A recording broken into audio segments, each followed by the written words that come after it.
Hey, what's going on, everybody? What's really interesting about what's happening in America right now is that a lot of people don't seem to realize how dominoes connect, how one piece knocks another piece that knocks another piece, and in the end creates a giant wave. Each story seems completely unrelated, and yet at the same time, I feel like everything that happens in the world connects to something else in some way, shape, or form. And I think this news cycle that we witnessed in the last week was a perfect example of that. Amy Cooper, George Floyd, and the people of Minneapolis. Amy Cooper was, for many people, I think, the catalyst. And by the way, I should mention that all of this is like against the backdrop of coronavirus. People stuck in their houses for one of the longest periods we can remember. People losing more jobs than anyone can ever remember. People struggling to make do more than they can ever remember. And I think all of that compounded by the fact that there seems to be no genuine plan from leadership. Like, no one knows what's going to happen. No one knows how long they're supposed to be good, how long they're supposed to stay inside, how long they're supposed to flatten the curve. No one knows any of these things. And so what happens is you have a group of people who are stuck inside. All of us as society, we're stuck inside. And we then start to consume. We see what's happening in the world. And I think Amy Cooper was one of the first moments that one of the first dominoes that we saw get knocked down post-corona for many people. And that was a world where you quickly realize that while everyone is facing the battle against coronavirus, Black people in America are still facing the battle against racism and coronavirus. And the reason I say it's a domino is because think about how many Black Americans just have read and seen the news of how Black people are disproportionately affected by coronavirus. And not because of something inherently inside Black people, but rather because of the lives Black people have lived in America for so long. Coronavirus exposed all of it. And now here you had this woman who, we've all seen the video now, blatantly knew how to use the power of her whiteness to threaten the life of another man and his Blackness. What we saw with her was a really, really powerful, explicit example of an understanding of racism in a structural way. When she looked at that man, when she looked at Cooper and she said to him, I'm going to call 911 and I'm going to tell them there's an African-American man threatening my life. She knew how powerful that was.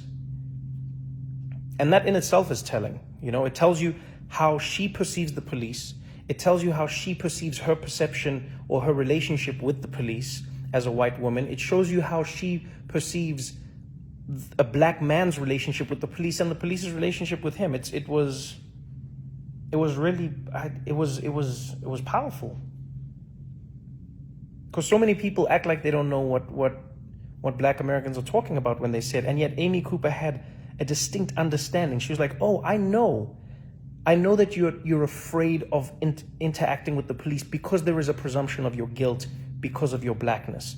I know that as a white woman, I can weaponize this tool against you. And I know that by the time we've sifted through who was right or wrong, there's a good chance that you will have lost in some way, shape, or form." And so for me, that was the first domino. And so now you're living in a world where so many people are watching this video. So many people are being triggered because in many ways it was like a gotcha. It was like the curtain had been pulled back. Aha. So you do this, because it's always been spoken about, but this was it was powerful to see it being used. And I think a lot of people were triggered by that. A lot of people were like, damn, we knew it was real, but this is like real, I think a lot of people also angry that some of the outrage that came to her was because of her dog. And I mean, I get it, but it was, a lot of people felt like it would have been great if the dog shelters had the same, I guess, power or Or if police departments were run by the people who run dog shelters, because they seem to act like this. They didn't waste time. They were like, nope, we'd like our dog back, lady. Which I'm going to be honest, I think that was a hell of a punishment. Her job is one thing, taking a white lady's dog. That was a nice dog. And so that was the first domino, you know? It was the first domino where I felt like you could feel something stirring. And all of this, again, is in the backdrop. It's coronavirus has happened. The numbers have come out. You know, the story of Ahmaud Arbery in Georgia, that story has come out. All of these things are happening. And then the video of George Floyd comes out. And I don't know what made that video more painful for people to watch. The fact that that man was having his life taken in front of our eyes, the fact that we're watching someone being murdered by someone whose job is to protect and serve, or the fact that he seemed so calm doing it, you know? Oftentimes we always told that police feared for their life. It was like a threat. And you know, you always feel like an asshole when you're like, you didn't fear for your life. Why did you fear for your life? How did you fear? But now more and more we're starting to see that it's like, no, it doesn't seem like there's a fear. It just seems like you can do it, so you did it.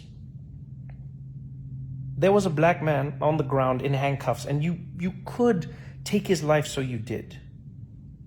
Almost knowing that there would be no ramifications. And then again, everyone on the internet has to watch this. Everyone sees it. It floods our timelines as people. And I think one ray of sunshine for me in that moment was seeing how many people instantly condemned what they saw. You know, and maybe it's because I'm an optimistic person, but I don't think I've ever seen anything like that, especially not in America. I haven't seen a police video come out and just see across the board. I mean, even Fox News commentators and police chiefs from around the country immediately condemning what they saw. No questions, not what was he doing, not just going, no, what happened here was wrong. It was wrong. This person got murdered on camera. And then the police were fired. Great. But I think what people take for granted is how much for so many people that feels like nothing, you know? How many of us as human beings can take the life of another human being and then have firing be the worst thing that happens to us? And yes, we don't know where the case will go, don't get me wrong, but it feels like there is no moment of justice. There is no, you know, if you're watching a movie, you'd at least want the cops, you'd want to see the perpetrators in handcuffs. You'd want to see the perpetrators facing some sort of justice. Yes, they might come out on bail, etc. But I think there's a lot of catharsis that comes with seeing that justice being doled out. When the riots happened, that for me was an interesting culmination of everything. I saw so many people online saying, these riots are disgusting. This is not how a society should be run. You do not loot and you do not burn and this is not how our society is built. And that actually triggered something in me where I was like, man, okay, society. But what is society? And fundamentally, when you boil it down, society is a contract. It's a contract that we sign as human beings amongst each other. We sign a contract with each other as people, whether it's spoken or unspoken, and we say, amongst this group of us, we agree in common rules, common ideals, and common practices that are going to define us as a group. That's what I think a society is. It's a contract. And as with most contracts, the contract is only as strong as the people who are abiding by it. But if you think of being a black person in America who is living in Minneapolis or Minnesota or any place where you're not having a good time, ask yourself this question when you watch those people. What vested interest do they have in maintaining the contract? Why don't we all loot? Why doesn't everybody take? Because we've agreed on things. There are so many people who are starving out there. There's so many people who don't have. There are people who are destitute. There are people who, when the virus hit and they don't have a second paycheck, already broke, which is insane, but that's the reality. But still, think about how many people who don't have, the have-nots, say, you know what, I'm still going to play by the rules even though I have nothing, because I still wish for this society to work and exist. And then some members of that society, namely Black American people, watch time and time again how the contract that they have signed with society is not being honored by the society that has forced them to sign it with them. When you watch Ahmaud Arbery being shot and you hear that those men have been released, and were it not for the video and the outrage, those people would be living their lives, what part of the contract is that in society? When you see George Floyd on the ground and you see a man losing his life in a way that no person should ever have to lose their life, at the hands of someone who's supposed to enforce the law, what part of the contract is that? And a lot of people say, well, what good does this do? Yeah, but what good doesn't it do? That's the question people don't ask the other way around. What good does it do to loot Target? How does it help you to loot Target? Yeah, but how does it help you to not loot Target? Answer that question. Because the only reason you didn't loot Target before was because you were upholding society's contract. There is no contract if law and people in power don't uphold their end of it. And that's the thing I think people don't understand sometimes, is that we need people at the top to be the most accountable, because they are the ones who are basically setting the tone and the tenor for everything that we do in society. It's the same way we tell parents to set an example for their kids, the same way we tell captains or coaches to set an example for their players, the same way you tell teachers to set an example for their students. The reason we do that is because we understand in society that if you lead by example, there is a good chance that people will follow that example that you have set. And so if the example law enforcement is setting is that they do not adhere to the laws, then why should the citizens of that society adhere to the laws when in fact the law enforcers themselves don't?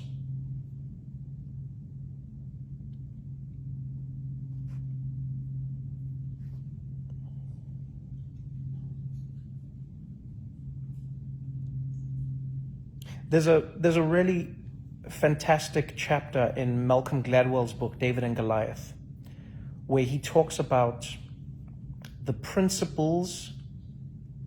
What is it?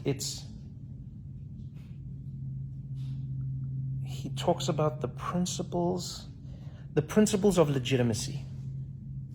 And he says, in order for us to argue that any society or any legal body or any power is legitimate, we have to agree on core principles. And those three principles, if I remember correctly, is number one, we have to agree on what the principles are.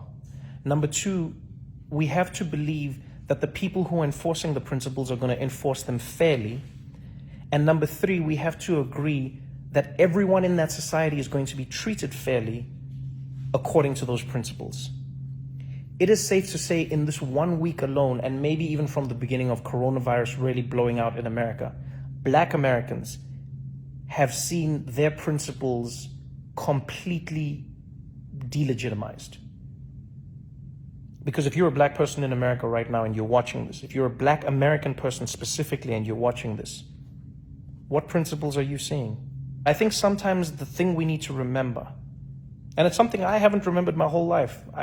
You start to learn these things, you know, when you travel the world, when you read, when you learn about society, I think, is that like when you are a have and when you are a have-not, you see the world in very different ways. And a lot of the time people say to the have-nots, this is not the right way to handle things. When Colin Kaepernick kneels, they say this is not the right way to protest.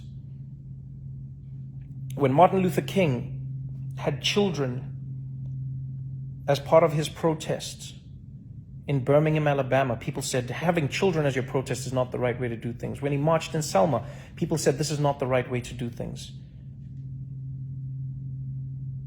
When people marched through the streets in South Africa during apartheid, they said this is not the right way to do things. When people burn things, they say it's never the right way, because there is never a right way to protest. And I've said this before, there is no right way to protest, because that's what protest is. It cannot be right because you are protesting against a thing that is stopping you. And so I think what a lot of people don't realize is the same way you might have experienced even more anger and more just visceral disdain watching those people loot that target. Think to yourselves, or maybe it would help you if you think about that unease that you felt watching that target being looted.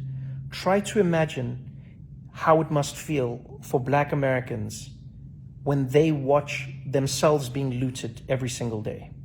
Because that's fundamentally what's happening in America. Police in America are looting Black bodies. And I know someone might think that's an extreme phrase, but it's not, because here's the thing I think a lot of people don't realize. George Floyd died. That is part of the reason the story became so big, is because he died. But how many George Floyds are there that don't die? How many men are having knees put on their necks? How many Sandra Blands are out there being tossed around? It doesn't make the news because it's not grim enough. It doesn't even get us enough anymore.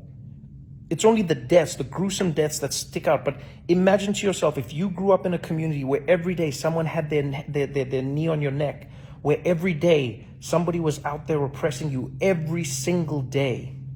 You tell me what that does to you as a society, as a community, as a group of people. And when you know that this is happening because of the color of your skin, not because the people are saying it's happening because of the color of your skin, but rather because it is only happening to you and you're the only people who have that skin color.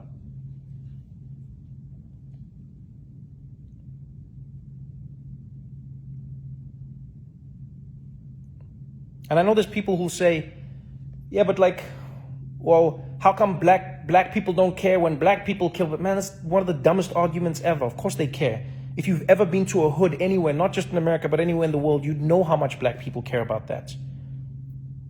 If you know anything about under-policing and over-policing, though, you would understand how that comes to be. The police show Black people how valuable their lives are considered by the society. And so then those people who live in those communities know how to or not deal with those lives.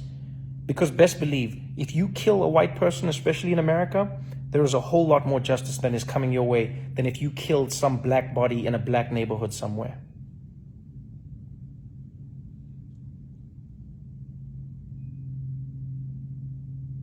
And so to anyone who watched that video, don't ask yourself if it's right or wrong to loot, or don't ask yourself, wow, what does looting help? No. Ask yourself that question.